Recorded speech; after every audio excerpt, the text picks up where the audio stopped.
Batasan antara Iran dan Irak. Salah satu penyebab utama perang ini adalah sengketa perbatasan antara Iran dan Irak. Kedua negara telah lama berselisih tentang sejumlah wilayah perbatasan yang kaya akan sumber daya alam, terutama wilayah Khuzestan yang kaya minyak di Iran dan di daerah perbatasan di sepanjang sungai Shatt al-Arab. Kedua, ketegangan etnis dan agama. Iran adalah negara mayoritas Syiah, sementara Irak mayoritas Sunni.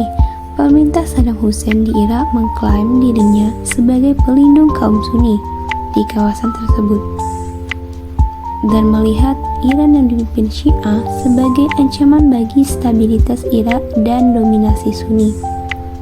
Yang ketiga, ambisi regional. Baik Irak maupun Iran memiliki ambisi regional dan ingin menjadi kekuatan dominan di kawasan Teluk Persia. Kedua negara juga berkompetisi dalam hal pengaruh politik dan pengaruh mereka di antara negara-negara Arab di kawasan tersebut. Keempat, kondisi internal. Baik Irak maupun Iran mengalami ketegangan internal yang memainkan peran dalam terjadinya perang. Pemerintahan rezim Shah Iran yang pro-barat telah digulingkan oleh revolusi Islam pada tahun 1979 dan Iran berada dalam situasi politik dan ekonomi yang rapuh. Di sisi lain, pemerintahan Saddam Hussein di Irak menghadapi tekanan internal dari kelompok-kelompok oposisi dan ingin mengkonsolidasikan kekuasaannya melalui konflik luar. Dan yang kelima, faktor ekonomi. Sumber daya alam yang melimpah, terutama minyak, merupakan faktor penting dalam konflik ini.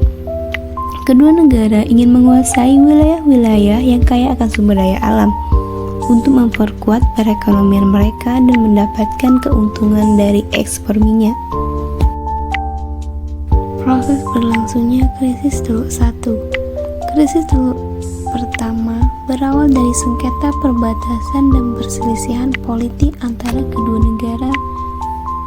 Irak melihat kesempatan untuk mengambil keuntungan dari ketidakstabilan dalam revolusi Iran yang baru terjadi pada 1979 dan mencoba merebut wilayah perbatasan yang kaya minyak dari Iran.